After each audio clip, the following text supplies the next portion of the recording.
Universidad Autónoma Chapingo y el Centro de Investigaciones Económicas, Sociales y Tecnológicas de la Agroindustria y la Agricultura Mundial, CIESTAM, presenta Tres en Ronda. Tres en Ronda. Híjole, estamos de regreso. Somos somos tres en ronda. Es lo malo de regresar juntos. Exactamente, es lo malo de regresar juntos. Estamos en tres en ronda, análisis universitario de coyuntura. Estamos regresando después de prácticamente un año.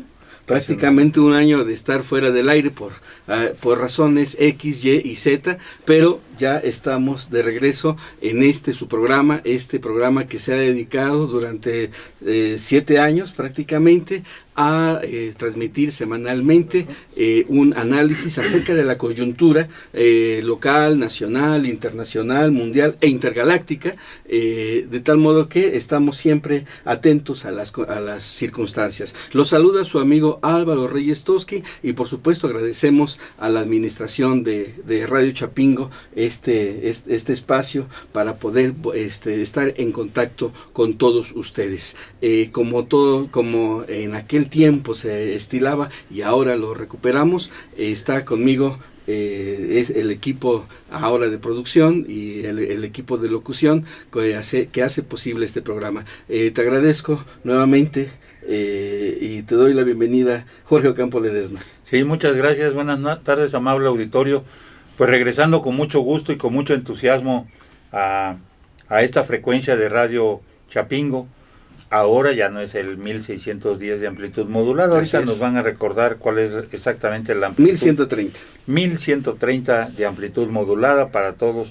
Y bueno, también lo pueden consultar en internet, poniendo solamente así Universidad Autónoma Chapingo, Radio Chapingo, y va a aparecer una mazorquita en forma de micrófono y ahí dan el clic para poder acceder a la señal de Radio Chapingo. Y tiene una programación muy versátil y muy completa, como siempre, y ahora recuperamos nuestro programa. Le mandamos un especial saludo a los compañeros del Sindicato de Trabajadores Académicos de la Universidad Autónoma Chapingo, que el día de hoy y mañana estaremos votando para la elección del nuevo Comité Ejecutivo Sindical que tomará posesión el día 1 de julio. Y un saludo muy especial de parte de sus profesores Álvaro Reyes Toski y Jorge Ocampo al grupo de 4º año de Sociología Rural. Así es. Y bueno, también presentando a las nuevas voces que nos van a acompañar en este programa, le damos la bienvenida y al rato le daremos la patada de la suerte, como se estila siempre en estos ambientes, en el underground radiofónico, a Rubén Plasencia Tobías. Bienvenido, Rubén. Muchísimas gracias por invitarnos en este espacio universitario a tener una participación con nuestros compañeros y a tener la oportunidad de podernos comunicar con toda la comunidad del Estado. Claro. Y bueno, también le damos la más cordial bienvenida a nuestro amigo Carlos Armando Zaragoza, que es el padrino de este programa. Después de aquí nos vamos a los tacos y a los refrescos, porque ya lo prometió. Entonces, bienvenido Carlos. Bienvenido, padrino. Muchas gracias por la distinción. Muy buenas tardes a todos los radioescuchas. Muy contento, muy feliz de estar aquí en esta cabina original, antigua, pero muy hermosa justamente por lo mismo. Y bueno, vamos a iniciar y bueno, pues qué privilegio ser, me acabo de enterar que me acaban de designar padrino. ¿Cómo? ¿No te acuerdas? Ok. Bueno, pues este es un programa del CIESTAM, del Centro de Investigaciones Económicas, Sociales y Tecnológicas de la Agroindustria y la Agricultura Mundial.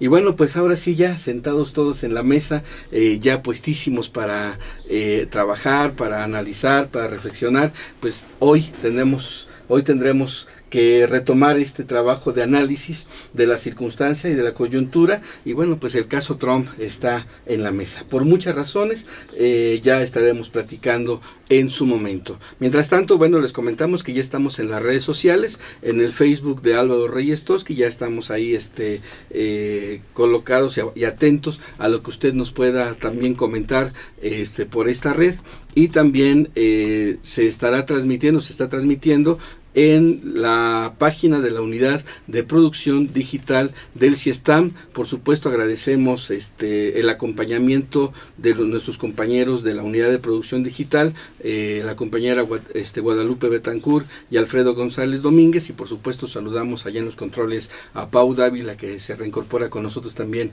en este retorno triunfal de la verdadera araña, como diría por ahí Taibo. Exactamente. Bien, pues, ¿qué les parece si ya con esto, ahora sí, vámonos a nuestra primera sección, portafolios con Jorge Ocampo?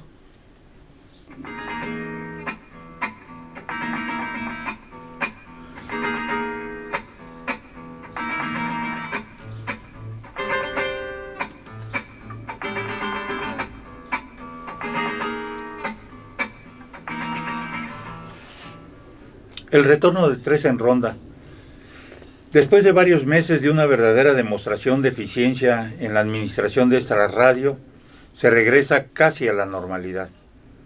El cambio de administración central ha traído vientos renovadores en diferentes espacios de la universidad y de manera particular en esta radio, que esperemos se mantengan y se incrementen.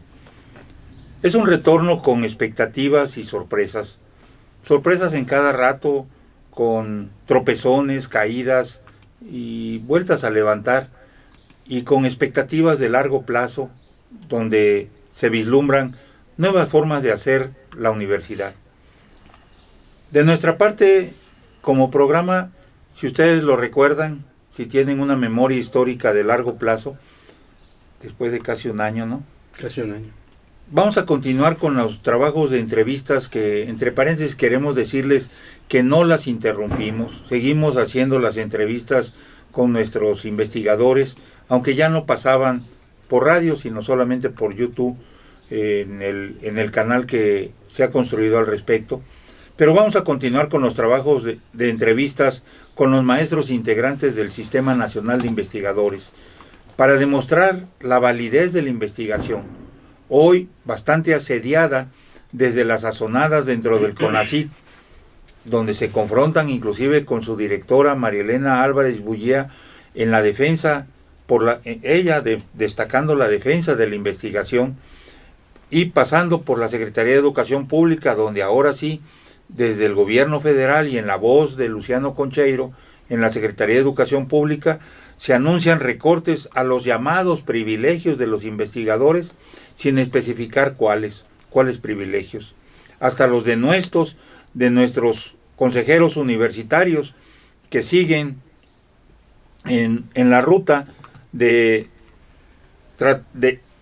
la ruta instruida por la administración anterior, por la burocracia de la administración anterior, de esa administración fallida, para recortar sin saber para qué los apoyos a la investigación y a los investigadores del Sistema Nacional.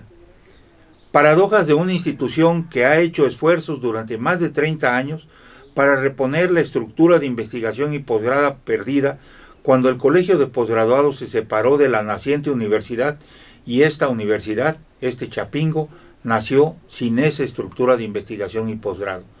Más de 30 años nos tardamos en reconstruirla. Con todo, la vida avanza. Estamos frente a un proceso de refundación universitaria que anuncia por lo menos 3 décadas de construcción a la vista en el horizonte. Enhorabuena, ya hablaremos de esta construcción universitaria de largo plazo en este proceso de refundación. De ello hablaremos próximamente. Bienvenidos todos.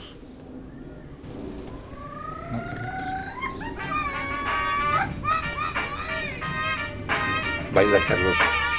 El dinero como cucarachas, ¿y de qué le sirve si el rector lo mata? Dime, Donald Trump, ¿cuál es tu problema? Los mexicanos no nos buscan guerra.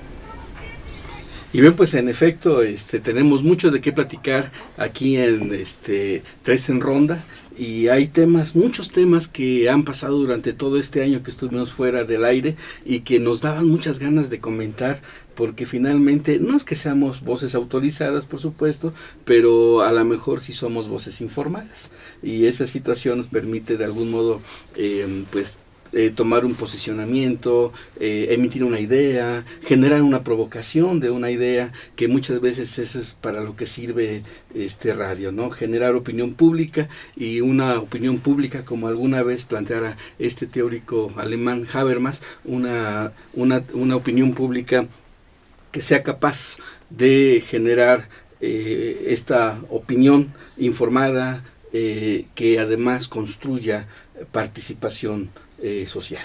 Entonces, exactamente, entonces la comunicación es fundamental en ese sentido, pero bueno, pues ahora lo recuperamos y tenemos que recuperar y tenemos que plantear las cosas que están ahorita en el momento, en el tintero, lo que se está discutiendo y lo que estamos viendo. Y el tema el día de hoy es Yes, Mr. Trump.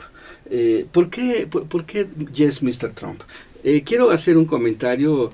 Tenemos una revista en internet, algo que hemos estado desarrollando últimamente. La revista se llama Sapereau de Ciencia, y en la maestra Rocío Cruz Uscanga publicó un artículo que así se llama, Yes, Mr. Trump. Y esto lo hizo a propósito precisamente de pues es todo esto que hemos sido testigos últimamente, la relación bilateral con Estados Unidos, y por supuesto la imposición de ciertos condicionamientos a la política migratoria nacional, a partir precisamente de pues la amenaza de imponer aranceles, primero del 5% y posteriormente más, en caso de que el gobierno mexicano no reaccionara positivamente a los intereses de Estados Unidos. Y bueno, pues todo lo que ha sucedido precisamente a raíz de las reuniones que tuvieron el secretario de Relaciones Exteriores con las delegaciones norteamericanas, y bueno, todo lo que ha pasado ya en estos días también con respecto precisamente a la política migratoria de este gobierno mexicano y la reacción. Y pareciera ser que en el juego, en el tablero, vamos perdiendo, ¿no? En el tablero México tiene que replegar hacia atrás piezas, y por lo menos eso parece a primera vista. Pues se nos ha impuesto una política migratoria a raíz de una amenaza comercial. Esto está directamente vinculado en este momento con el proceso de reelección de Donald Trump, que curiosamente ha establecido una política hacia afuera de batallas precisamente arancelarias con China, con Rusia, y apenas el día de antier sabíamos la batalla que va a empezar con la India. Y el caso de México, pues digamos que está sumergido en este contexto, donde el señor incluso acaba de decir que si no votan por él, vendría un cataclismo en la economía, precisamente porque él la ha colocado al borde del abismo. Pues esto es lo que tenemos en este momento de Yes, Mr. Trump, porque finalmente tuvimos, el gobierno mexicano, el gobierno de Andrés Manuel López Obrador, tuvo que decir Yes, Mr. Trump. ¿Qué tenemos que decir acerca de esto? Jorge Ocampo. Bueno, mira, una de las cuestiones importantes de esta situación es que durante muchos años después de la Segunda Guerra Mundial, quien se levantó como el país dominante, el país hegemónico, quiere decir con un dominio indiscutible durante algunos decenios, fue sin duda Estados Unidos. Estados Unidos fue quien ganó la Segunda Guerra Mundial. Con ello se colocó en la punta de la hegemonía del dominio mundial, y con este dominio mundial prácticamente empezó a organizar su estructura global, su estructura planetaria. Una estructura planetaria que involucró el dominio del dólar sobre las demás monedas, el afianzamiento de las reconstrucciones de Europa, de Asia y de otros lugares, África, América Latina, a través de inversiones muy fuertes, y donde el dólar se fue posicionando como moneda fuerte, como moneda dominante. Y ello ocasionó además una hegemonía de tipo político. No había posibilidad de contestar ninguna de las agresiones, ninguna de las provocaciones que el gobierno norteamericano hacía al resto de los países, salvo dentro del contexto de la Guerra Fría, es decir, con Rusia y con la Unión Soviética en aquel entonces y sus aliados. De tal manera que Ese proceso pronto se vio, digamos, desdibujado y entró en un proceso de crisis, sobre todo a partir de mediados de los años 60 y principios de los 70. Prácticamente ya teníamos la crisis de la hegemonía norteamericana evidenciada en diferentes formas. Una primera forma era la confrontación muy fuerte a nivel nuclear entre la Unión Soviética y los Estados Unidos, pero al mismo tiempo el surgimiento del bloque petrolero de la Organización de los Países Exportadores de Petróleo, y sin duda uno de los elementos significativos fue el desplome del dólar frente a otras monedas como el marco alemán, que todavía en aquel tiempo existía. Poco a poco se fue reconfigurando el desbarajuste de la hegemonía norteamericana y surgiendo propuestas alternativas como la Unión Europea. En ese proceso también se desmanteló la Unión Soviética. ¿Acaso, siguiendo a Immanuel Wallerstein en su texto Después del liberalismo, acaso podamos entender que la hegemonía norteamericana se rompió por el hilo más delgado, es decir, la confrontación o el dominio hegemónico también de la Unión Soviética? El desbarajuste del llamado socialismo real anticipa la caída del dominio norteamericano. De tal manera que cuando vemos todo este proceso, vemos un reacomodo general de piezas y de geopolítica a nivel mundial, donde se reposiciona por una parte la Unión Europea, por otra parte Estados Unidos trata de mantenerse, Japón trata de emerger, y sin duda alguna Rusia y China adquieren un papel preponderante junto con, en ese momento, Brasil, la India y Sudáfrica. Claro. Es el llamado BRICS. Pero ese proceso también se ha recompuesto, sobre todo a partir de la salida, digamos, de esta forma de oposición fuerte de Brasil y de la búsqueda de una visión más nacional y latinoamericana. La subordinación de Bolsonaro, el presidente brasileño, a los intereses norteamericanos prácticamente desbarata cualquier intento del BRICS. De tal manera que queda China y Rusia aliándose para enfrentarse a Estados Unidos, y junto a ellos va la India. Claro. Cuando Trump trata de reposicionar a su país, no puede hacerlo bajo el esquema del neoliberalismo ya. Tiene que desarrollar otra vez las medidas proteccionistas, estas que se expresan en poner aranceles, en cerrar las fronteras, en evitar migración de industrias y de capitales, en establecer un muro. Todo esto significa encerrar a Estados Unidos en un autodesarrollo, en un desarrollo hacia adentro. Estados Unidos, América para los americanos, diría, ¿no? Y frente a ello empiezan a confrontar con todos los demás países, todos. No solamente con Rusia, con la cual, además de la confrontación militar, trae una confrontación fuerte en terreno económico, sobre todo por el gas y el petróleo. Pero también con China, porque China tiene un proyecto. Bueno, China sin lugar a dudas en los años 50 tenía que haber dicho yes, Mr. Trump, pero en los años del 2017 China ya no dice yes, Mr. Trump. Claro, de hecho. Dice, si me vas a estar molestando con esto, voy a retirar la compra de bonos de las inversiones norteamericanas, de tal manera que entonces retiro mi participación económica en el sostenimiento de la economía norteamericana. Y si me pones aranceles, yo le pongo aranceles a los tuyos, y eso trae como consecuencia el desbarajuste de todas las bolsas a nivel mundial. Claro. Y junto a ello, ya con una confrontación con Rusia y con China, ahora aliados contra Estados Unidos, China abre la ruta de la seda, o las 4 rutas de la seda, hacia Europa, y logra empezar a posicionarse como una economía fraterna, pues no fraterna, hombre, en los negocios no hay fraternidad.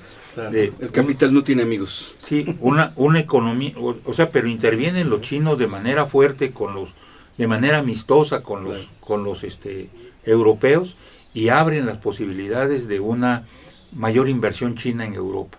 Claro. Y ello coloca a Europa enfrentado a Estados Unidos, fuera de la órbita de Estados Unidos. Sí, yo tengo una interrogante, algo que de pronto hoy escuché de un muy querido profesor aquí de la universidad, el maestro Reyes Altamirano. Él fue entrevistado por un grupo de estudiantes y él les decía que no hay, el proceso de la globalización no tenía retorno, que ya estábamos en medio de ella y esto no tenía retorno, y sin embargo pareciera ser que Trump desmiente esta situación, porque la globalización, si bien es un proceso que va emparejado a las cuestiones económicas y a las cuestiones políticas y a las cuestiones culturales, de pronto esta nueva situación, este nuevo escenario que nos coloca Trump es un retorno a las viejas reglas, tú lo dijiste, del proteccionismo, no del Estado benefactor, pero sí del proteccionismo, como una especie de cierre de fronteras que nos lleva ya a otra lógica. Y sobre esta situación, ¿sí será posible salir de la globalización? ¿Sí será posible tener un retorno? No sé, me gustaría ahora escuchar las voces de nuestros queridos amigos. Sí. Bueno, yo también tengo algunas preguntas, por ejemplo... no se vale, yo ya te hice la pregunta. Bueno, hay un carácter casi profético, lo último que señalabas, Álvaro, es decir, de las amenazas, ¿no? En un sentido de una amenaza que si se cumple la expectativa de ser reelegido nuevamente Donald Trump, yo desconozco realmente cuál sea el puntaje que se tenga en la expectativa de que pueda repetir nuevamente como presidente, ¿no? Para poder lanzar esas amenazas proféticas de que si llegase él haría tal o cuales cosas, ¿no? Parece ser que las profecías y la política no van de la mano, nunca han ido de la mano gustosamente, ¿no? Parece que no hay muchas coincidencias en los juegos de tableros sobre estas apuestas al futuro, ¿no? A mí me queda un poco incierto y una actitud muy descalificada de entender la política bajo esas prerrogativas de asumirse como dueños del tiempo, ¿no? Habría todavía que ver en este pequeño espacio todo lo que pudiera darse. Claro. Para tener una seguridad en un juicio como el que emite él así de manera muy categórica, ¿no? Tendría que ser un poco más prudente en ese sentido. De hecho, nada más que tenemos un presidente en Estados Unidos, o más bien ellos tienen, afortunadamente nosotros no. Nosotros tenemos otro también del cual hay que preocuparse, pero ya lo platicaremos en su momento. Pero tienen ellos un presidente que ha sido irresponsable políticamente desde el inicio. Pero curiosamente, su irresponsabilidad política es lo que lo llevó al poder. Aquí en Tres en Ronda y en 2 Millennium 3, desde antes de que llegara Donald Trump, sí decíamos que esta posición de Donald Trump, de su batalla y su campaña en contra del extranjero, la búsqueda del fortalecimiento del mercado interno, la cerrazón, por supuesto, a los flujos de la globalización, le iban a dar el triunfo. Y justo el día que se estaban llevando las elecciones, nos tocó transmitir. Y justo en ese día, aquí hacíamos el vaticinio, nos apropiamos un poquito del futuro inmediato y dijimos que Donald Trump iba a ganar, precisamente porque el secreto de su política fue precisamente ser irresponsable. No se manejó bajo la dinámica de la cortesía política que normalmente se tiene que guardar en los procesos electorales, sino que exacerbó precisamente el ánimo, exacerbó la xenofobia, exacerbó la cuestión de las clases medias norteamericanas, que son prácticamente los que lo llevaron al poder, diciéndoles que los demócratas no habían hecho absolutamente nada por ellos. Y el miedo. Sí, y además el miedo. O sea, esa dinámica del miedo, pues era todo esto conjugado, estalló precisamente al triunfo de Donald Trump. Y ahora que viene a la reelección, está retomando los mismos discursos, la misma actitud, pero además ha generado condiciones, ya Jorge lo explicaba, condiciones de en las cuales va a ser muy difícil que los Estados Unidos puedan moverse sin Trump. Esa es un poquito la idea que me da ahora con sus batallas campales arancelarias, ¿sí? Pareciera ser que todo eso está incluso construido como para mandar un mensaje no solamente al mundo, sino a su ciudadanía, sino al electorado norteamericano, para decirles, miren señores, tengo agarrado al gobierno mexicano de los cabellos, ¿sí? Y no se puede mover porque yo soy el que lo tiene controlado. Y es un mensaje electoral. Eso es el mensaje que dice, ya con esto yo estoy librando a Estados Unidos de la migración internacional que nos estaba amenazando con todas estas caravanas que venían de Sudamérica para acá, ¿no? Y entonces pareciera ser que todo esto, incluyendo la lucha contra China, incluyendo la lucha contra la India, pudieran ser parte de la estrategia política para la reelección de Donald Trump. ¿Cómo ves, Carlitos? Sí. Acércate un poquito más al micrófono. Gracias. Sí, es francamente muy complejo el tiempo que estamos viviendo, pero a todo este análisis y a toda esta serie de elementos muy contradictorios, muy difíciles, me gustaría señalar una cuestión cultural. Estados Unidos ha logrado imponerse globalmente, hegemónicamente, ya lo señalaba Jorge Ocampo, pero también porque lleva un proyecto, al igual que lleva un proyecto económico-político, lleva un proyecto cultural. ¿A qué me refiero? Después de la Segunda Guerra Mundial, Estados Unidos se dio cuenta que no solo tenía la hegemonía económica con el Plan Marshall, y con las 2 bombas que soltó el Hiroshima y Nagasaki. Ahí estuvo el sello. Claro, la cuestión militar. Se empezó a dar cuenta, y lo hizo muy bien, de que tenían también una hegemonía cultural. Si analizamos, esto lo podemos ver en las redes sociales actualmente, en YouTube, Estados Unidos empezó a exportar cultura, empezó a exportar caricaturas. Si uno ve las caricaturas del tiempo de la Segunda Guerra Mundial con el Pato Donald, ¿no? Ahí se puede ver culturalmente qué era lo que estaba ofreciendo Estados Unidos, tanto para afuera el mensaje como también para adentro para sus ciudadanos. Era el mensaje del fascismo, pero a la manera, al modo norteamericano. Claro. Este American Way of Life que no se reduce nada más a vivir bien, pasar las vacaciones en California, si puedo ir de Spring Breaker a California, Acapulco o a donde sea aquí en México, sino también hay un proyecto cultural. Lo empezaron a hacer con las caricaturas, pero no se redució a eso.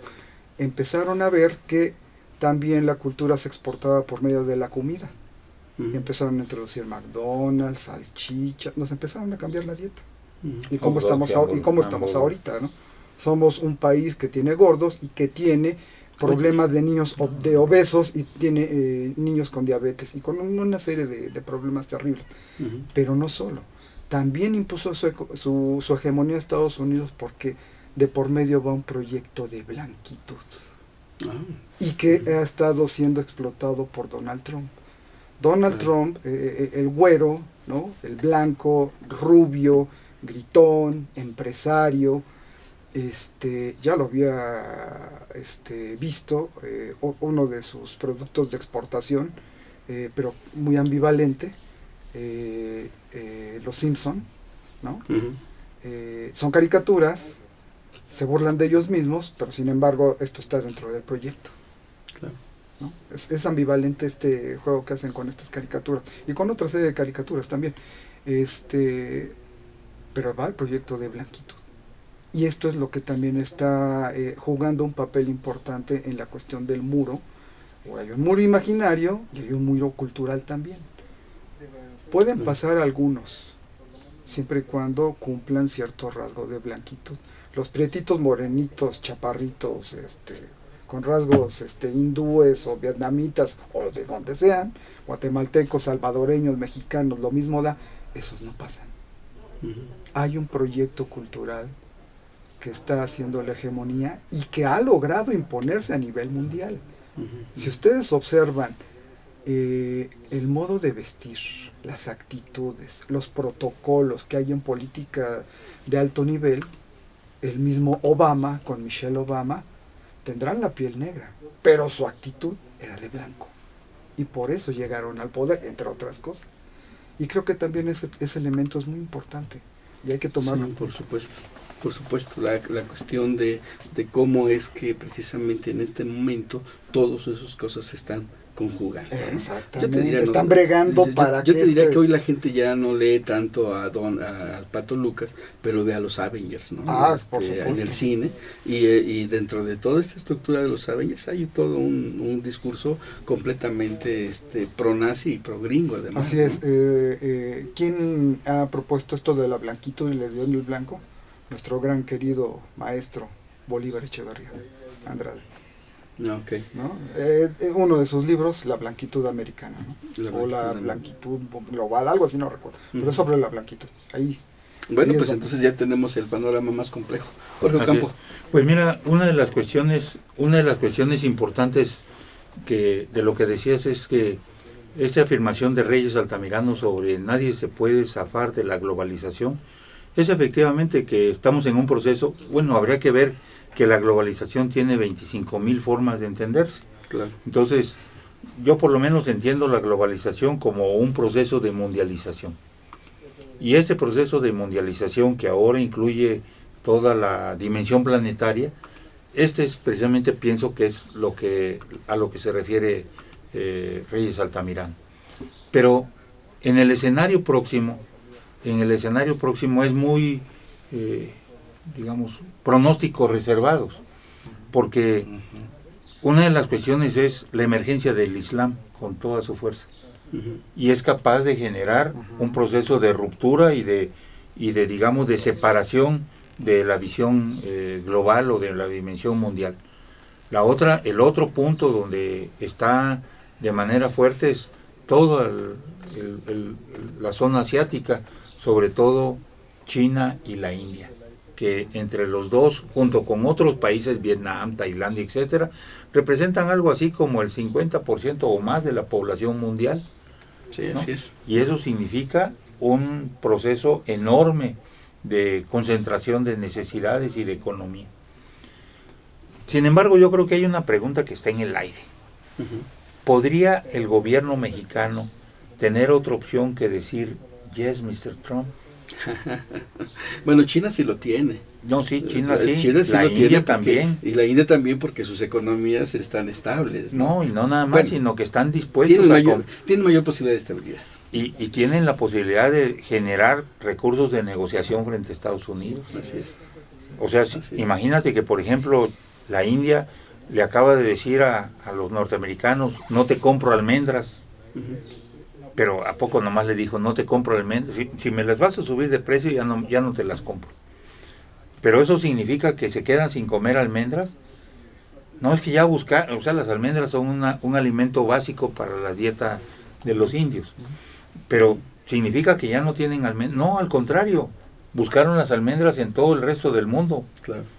Y para cuando le dicen nosotros, y con las almendras van con otros 28 productos.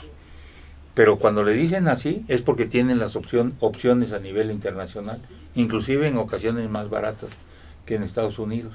No con la misma seguridad de que los van a tener siempre, pero más baratas. Pero de esa manera empiezan a confrontar y dicen, bueno, pues como tú quieras, pero nosotros te vamos a responder con el mismo monto de los impuestos que nos estás poniendo, te vamos a responder con lo que nosotros mandamos. Y de esa manera, pues es así como deslindarse. Claro. La India no podría hacerlo si no tuviera el apoyo chino. Por supuesto. ¿Podría el gobierno mexicano tener otra opción? Es muy difícil poder quisiera que lo imagináramos cuando, por ejemplo, para poner un solo producto mexicano, que es el arroz, ¿no? Pues esto está en nuestras dietas de todos los días. El 85% del arroz que comemos los mexicanos viene de Estados Unidos. Claro. El 85%. Yo cuando vi esa cifra me espanté porque digamos, no es la misma cifra que con el frijol, que también una buena cantidad viene de Estados Unidos, más o menos como el 60%, o las carnes de res, de cerdo, de pollo, etcétera, el huevo, ¿sí? Vienen también, o sea, dependemos alimentariamente de Estados Unidos, y ya se decía desde hacía mucho tiempo que esa es la más terrible de las dependencias, la dependencia por el hambre. Claro. Podríamos decirle, no, señor Trump, no vamos a detener a los migrantes, tienen derecho y es de justicia que pasen, y que pasen bien, y les pedimos que los reciba, y si no los recibe, de todas maneras se van a estar fregando en la frontera y se van a estar pasando en la primera oportunidad. O sea, ¿podría asumir una posición diferente el gobierno mexicano? ¿O tenía que agarrar tiempo y decir, espérate, no podemos hacer otra cosa? No podríamos hacer otra cosa. Estamos atados con podemos decir, no, sí, eso lo hizo Peña Nieto. No, hombre, Peña Nieto también lo hizo, pero eso es una dependencia de siglos. ¿Sí? Es una dependencia de siglos. Eso no se construyó en un sexenio, ni en 10 años, ni en 30 años. Es una cuestión histórica. Eso es una cuestión histórica que se ha sembrado en los últimos 40 o 50 años. ¿Sí? Con una política errónea de nuestros gobiernos, etcétera. Pero de pronto con Andrés Manuel no es para alabarlo. Sería una cuestión incorrecta de nosotros que le diéramos un apoyo incondicional, ¿no? Claro. Pero de pronto, comprendiéndolo, de pronto digo, bueno, ¿y cómo se le podría haber hecho? No se podría haber hecho de ninguna otra manera, más que hacer una negociación lo menos... Ríspida. No, deja tú, la ríspido se dio, sino lo menos vergonzosa. Deshonrada. Sí. Deshonrosa. Lo menos, sí, algo, o sea, porque no solamente es decir, nos impusieron sus medidas y nos impusieron en 45 días que teníamos que tener la política esta. No solamente es eso, sino además dicen, y se los hicimos. Aquí están de rodillitas frente a nosotros. Y Trump nos lo recuerda. Nos dice, y todavía no les han dicho toda la verdad, porque yo tengo todavía escondido aquí algo oculto del acuerdo. Una cosa más. Que eso es también electoral, o sea, es una estrategia electoral. Claro. Es ese mensaje que hace rato comentaba yo en torno a la cuestión de que, señores, los tenemos, como tú dices, arrolladitos y listos, y sedita, como decía una de mis cuñadas, se ponen como seditas. ¿Por qué? Porque tienen que funcionar de acuerdo a los intereses impuestos en este momento. Pero es parte del discurso, y es parte del discurso electoral, ¿sí? Pero además sí hay mecanismos muy concretos, entre los cuales pues, precisamente los dispositivos son para eso, ¿no? Para poder controlar y para poder redireccionar la voluntad del otro hacia la voluntad de uno. Eso es el poder. Y en ese sentido, Donald Trump refleja buen músculo para, por lo menos con respecto de México, aunque esté perdiendo la batalla en los mercados, en los grandes rings, ¿no? En los grandes escenarios con la India, con China y con Rusia. Con la Unión Europea. Y con la Unión Europea, en efecto. Entonces, en ese sentido, México ha tenido erróneamente, quizá habrá que analizarlo, una dependencia de la economía norteamericana. Prácticamente, hasta donde tengo entendido, el 65% del comercio internacional que generamos en México es con Estados Unidos. Y entonces un 5% a los aranceles en ese momento hubiera resultado catastrófico para la economía, para nuestras condiciones económicas. Y también para la norteamericana. Claro, por supuesto. Sí, para los consumidores norteamericanos hubiera sido catastrófico para ellos. No voy a hacer la apología de Felipe Calderón, pero escuchaba una entrevista y él decía que sí había formas de negociar con los Estados Unidos y de incluso presionar a través de ciertos productos que afectan directamente no solamente a los consumidores, sino a las grandes empresas en Estados Unidos, que podrían haber generado una reacción de tales actores hacia el gobierno norteamericano. Pero bueno, es bien fácil decirlo cuando ya no estás en la administración. Y cuando nos dejó ensartados. Y cuando nos dejó en medio de toda una situación bastante más compleja de lo que uno podría suponer. Pero, bueno, la pregunta que tú haces es provocadora. podemos hacerlo, sí, siempre y cuando se hubiera planteado desde hace tiempo algo que el mismo Zedillo, incluso lo había comentado, digo, también hay que decirle mucho en contra de Zedillo, pero Zedillo lo había dicho.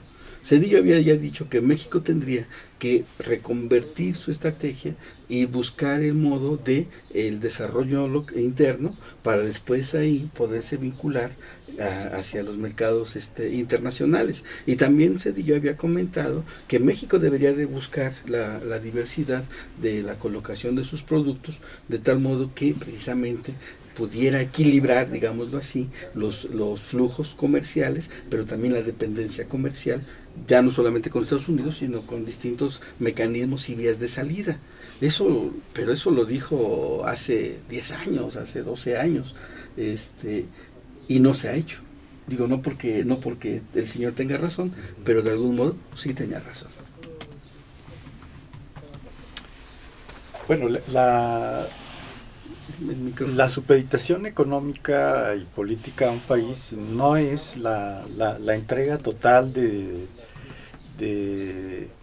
un país hacia otro, ¿no? Yo creo que también la cuestión de una conciencia crítica, la apertura de una reflexión histórica de todas estas situaciones que nos han llevado a esta circunstancia en especial, pues es fundamental, ¿no? O sea, yo creo que hay el requerimiento también de poner en claro muchas cosas que se dejan nada más a la mitad, ¿no? En cuanto a la información que se maneja. Por ejemplo, cuando el señor Donald Trump habla de poner el muro de Estados Unidos contra México, deberíamos de preguntar si eso incluye también el hecho de no pasar las armas acá.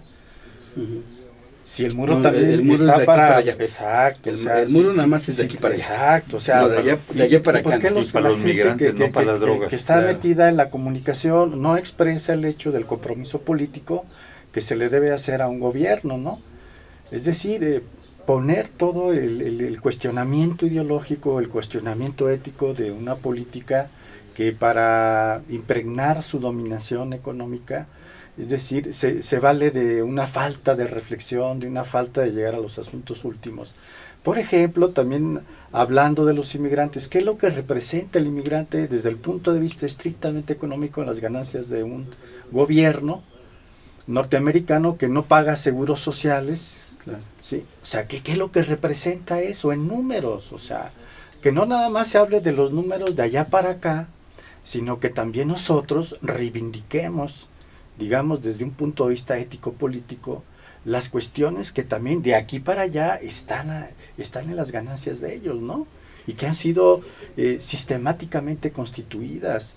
Incluso se ha publicado algunas obras muy interesantes en relación con todo el acaparamiento de multimillonario en dólares que dejan los inmigrantes porque ellos no pueden reivindicar ningún derecho como ciudadanos, ¿no? En atención a la salud, etcétera. O sea, ¿de cuánto estamos hablando ahí? Por ejemplo, ¿no? Que se vea o que se haga notar, efectivamente, que no es nada más de allá para acá, sino que también ellos tienen una situación de dependencia, ¿sí? Con respecto a los países como el nuestro y de Latinoamérica, ¿no? Porque un norteamericano no va a trabajar el campo por $20. Claro, por Ni supuesto. los norteamericanos de color, afro, ni los americanos de color trabajan por eso solo lo hacen los inmigrantes, ¿no? Y en especial siempre se ha hablado de la calidad de la mano de obra mexicana, ¿no? Y también habría que retomar una cuestión histórica que se ha dado en relación con ¿por qué no por qué no tenemos una especie de margen? Esto que señalaba con la pregunta Jorge muy atinada, ¿por qué no tenemos ahorita cuando coyunturalmente tenemos estas situaciones y por qué no tenemos prácticamente ningún margen más que decir yes, Mr. Trump, ¿no? Y que nos lo remarcan y miren, conste que los voy a dejar hincaditos, ¿no? Cuidado. ¿Por qué? Porque los mismos Estados Unidos, y esto lo sabemos, ha sido una política ya de décadas, han inmiscuido sus manos en desestabilizar gobiernos, Y en América Latina lo sabemos bien, en los países asiáticos lo saben bien. ¿Por qué no tenemos esta independencia agroalimentaria o de desarrollo tecnológico o también de desarrollo científico que nos permitiría tener un margen económico más amplio frente a este tipo de cuestiones coyunturales? ¿Cuántos presidentes ha tenido Estados Unidos desde su independencia hasta ahorita? ¿Y cuántos presidentes hemos tenido nosotros? La estabilidad política significa estabilidad científica y tecnológica. ¿Por qué no nos hemos podido desarrollar? Porque aquí hemos tenido un margallate de presidentes y de inestabilidad porque aquí no tenemos estabilidad política. Exactamente. Entonces, y buena parte de esa inestabilidad política la han provocado los mismos Estados Unidos, ¿no? Claro. Pues yo solamente quisiera completar mis participaciones con... Podemos tener sorpresas, podemos generar sorpresas. Puede haber alguna situación nueva, un escenario, digamos, se puede mover el escenario. Y yo digo que hay dos condiciones. Una primera condición es que Trump también enfrenta una situación interna de conflicto. Sí.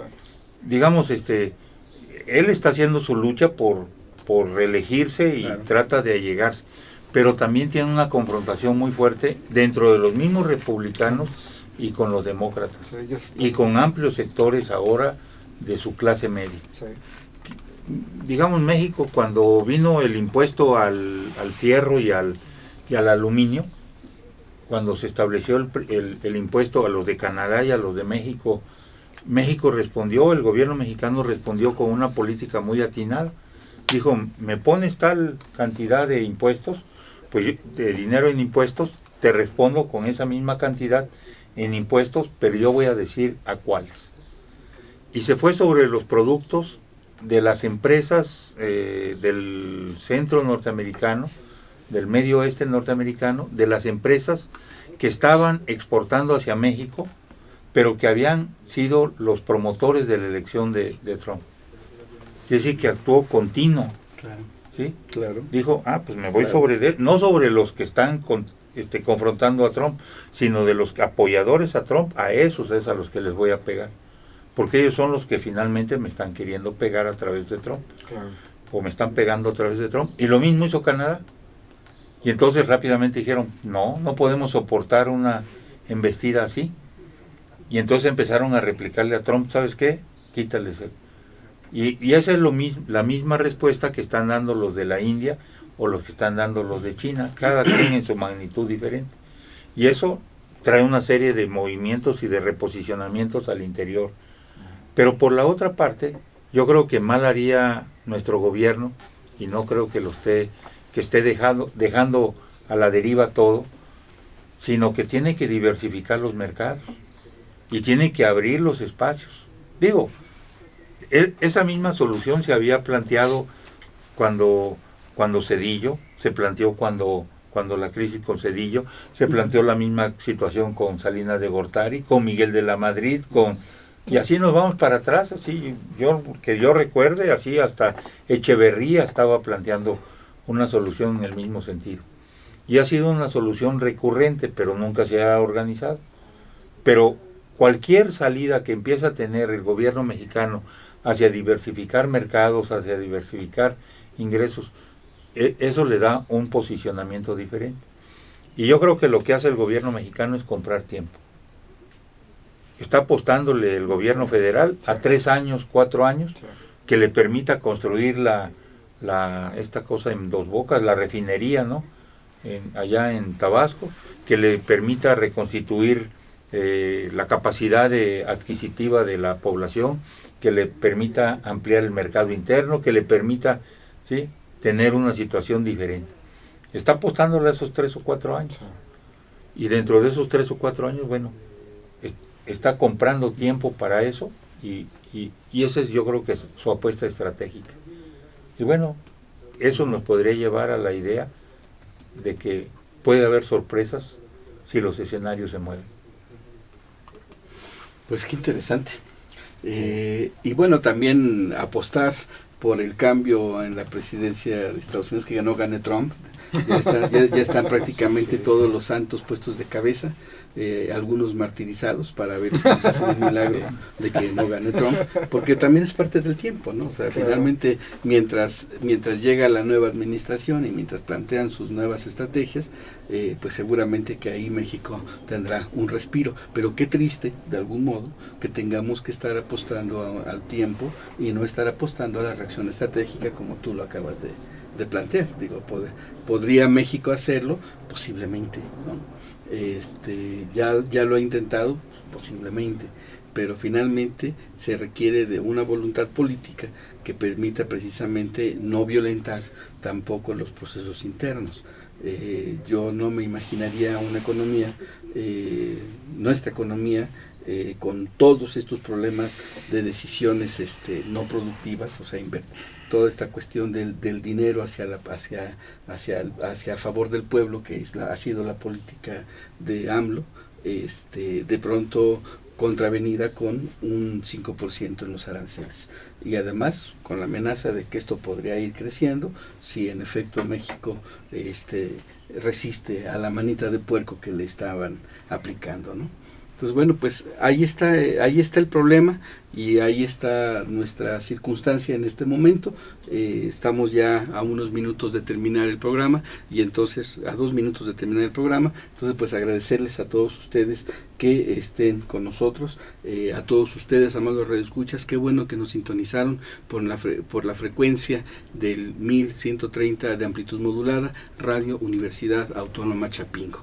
Y por supuesto les agradecemos a todos los que aquí están. Gracias Carlos Armando Zaragoza, gracias Rubén Plasencia, gracias Jorge Ocampo. Y bueno, por supuesto a los compañeros de la unidad de producción digital que estuvieron aquí haciendo todo su esfuerzo para que saliera esto por vía streaming. En esta ocasión hubo algunas situaciones aquí técnicas, pero estaremos subiendo este programa en la página de la unidad de producción digital del CIESTAM y también en nuestra página de Sapere Aude Ciencia, para que los que no nos pudieron escuchar puedan sintonizarnos o puedan vernos en forma de podcast en los siguientes días. Bueno, pues su amigo Álvaro Reyes se despide hasta la próxima semana, y solamente pues hacemos el anuncio de que el próximo miércoles a las 5 de la tarde reiniciará también nuestro programa hermano 2 Millennium 3, en el cual bueno, pues tendremos también entrevistas, cultura, política y chismes y todo lo que sea. El próximo miércoles de mañana en 8. Exactamente, perdón, sí, de mañana en 8 reiniciamos el programa de 2 Millennium 3. Pues les invitamos a seguir en la frecuencia de Radio Universidad Autónoma Chapingo. Su amigo Álvaro Reyes Tos, que se despide hasta la próxima ocasión. Muchas gracias, pasen una muy buena tarde.